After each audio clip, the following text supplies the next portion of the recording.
You're watching Fox 17 News on air and streaming until 7 p.m. Human trafficking is a growing problem, especially in Michigan. U.S. Senator Gary Peters spoke alongside medical doctors and task force leaders at the Meyer Heart Center this morning, talking about legislation to further identify and end these crimes. Fox 17's Dana Chiklis was there. She's in the newsroom now with the details on it. Dana. Michelle, one point that was really drilled home this morning was that human trafficking, it happens everywhere. And it happens in Michigan, even in communities you might not expect. An FBI sting back in 2013 arrested more human traffickers in Michigan than in any other state. And it showed us that in West Michigan alone, up to 2,400 minors are available to be sold into forced sex or labor at a moment's notice.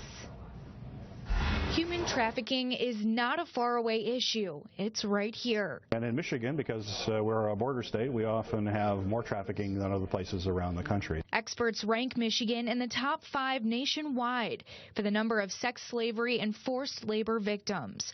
Friday, U.S. Senator Gary Peters spoke at the Meyer Heart Center, stating medical professionals are on the lines of identifying human trafficking. We'll look at best practices all across the country, get those best practices together and develop a curriculum, because it's my belief that every medical professional, physician and nurse, should get this training in nursing school or in medical school, and it should be part of the curriculum, because this is how we're going to be able to identify it. Peters co-sponsored a bipartisan bill that has passed the Senate called the 2015 Trafficking Awareness Training for Healthcare Act. It would essentially give grants to a medical school that's experienced with studying and treating trafficking victims to work with law enforcement, social workers, and experts on how to best identify victims, something doctors say they're trained for but can be difficult. One of the biggest barriers that we have to finding victims of sex and human trafficking is they are afraid to speak up. You know, they've been abused for so long that they're victims both emotionally and physically. Jane White is the director of the Michigan Human Trafficking Task Force. She says we need to learn to ask victims the right questions because the signs of trafficking are there. Slavery is really a horrible kind of thing. It isn't hard labor. It isn't hard work.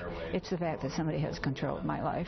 But once victims are identified, White says we need to build on our resources to help them, like pro bono attorneys, more shelters and mentors, and drug addiction specialists. How does one become a victim from a survivor? And believe me, we have not the programs that we should have to allow that to happen. The act that Peters co-sponsored is waiting on a vote from the U.S. House of Representatives and is part of a larger group of bills all against human trafficking, and other proposed legislation in that would prosecute online advertisers who try to sell any minors for sex and then take that illegal money they've earned from that to create a victims fund, all in hopes of creating some systemic change. In the newsroom for now, Chiklis, Fox 17 News. All right, Dana, thanks for that tonight. Police are